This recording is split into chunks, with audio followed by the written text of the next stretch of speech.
March of 2013, South Carolina made football history and launched a new tradition in the South. The first ever South Carolina College All-Star Bowl was played at North Greenville University. Game Commissioner Sam Wyche, former Furman star and NFL Super Bowl coach of the Cincinnati Bengals. I think when David Wyatt, a local attorney here in Greenville, South Carolina, called me about this idea, it reminded me of the beginnings of the Senior Bowl down in Mobile, Alabama.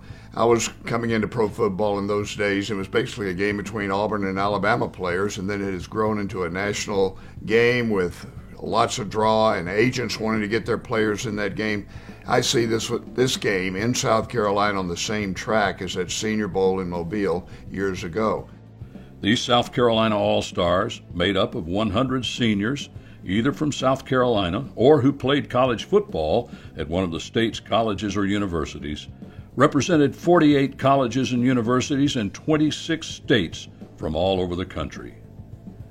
Players were divided into upstate and low-country squads and were coached by South Carolina Football Hall of Fame coaches Danny Ford, who led the Clemson Tigers to a national title in 1981, and South Carolina State legend Willie Jeffries, who, during his 29 years of coaching, spent 19 years with the Bulldogs. His program has turned out scores of football greats.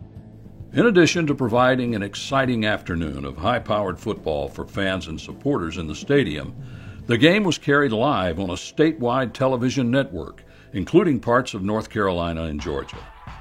The result? 9 game players received invitations to NFL camps or tryouts that may not have been possible without the All-Star Bowl. First year was terrific, way beyond my expectations of what was going to happen in terms of the people that showed up to watch the game, the players, the participation we got from so many schools. Last year, just schools in South Carolina or guys that had played high school in South Carolina and gone on to play somewhere else. But this year, we're going to include the Southeastern Conference, the Atlantic Coast Conference, Southern Conference. You have national appeal. And with national appeal comes a national television audience. The overwhelming success of the inaugural game generated interest and enthusiasm at all levels, including the NFL Network, Raycom Sports, and ESPN. In 2014, the game will be played on March 1st in the newly remodeled Furman University Stadium on their brand new state-of-the-art synthetic turf surface, and is expected to be seen by a dramatically expanded regional television audience. These games are crucial to the final decisions that are made on draft day and on a mock draft week prior to the draft.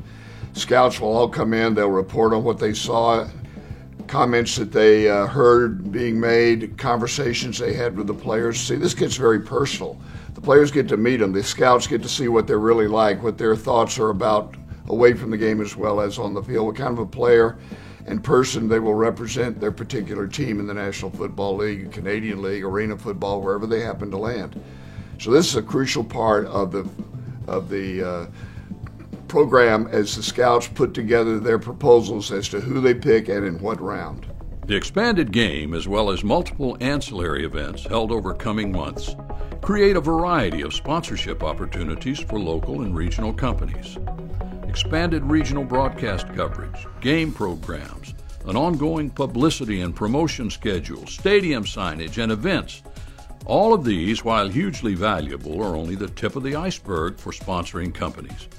By leveraging their exclusive position as the title sponsor or as one of a limited number of presenting sponsors, companies are able to create any number of campaigns and promotions for customers, employees, and suppliers. Our marketing team will work with participating businesses to maximize exposure and benefits from their association with the South Carolina College All-Star Bowl. After it's all said and done, man, it's time to tighten up your chin straps, pull those pads tight, and let's get ready for some football.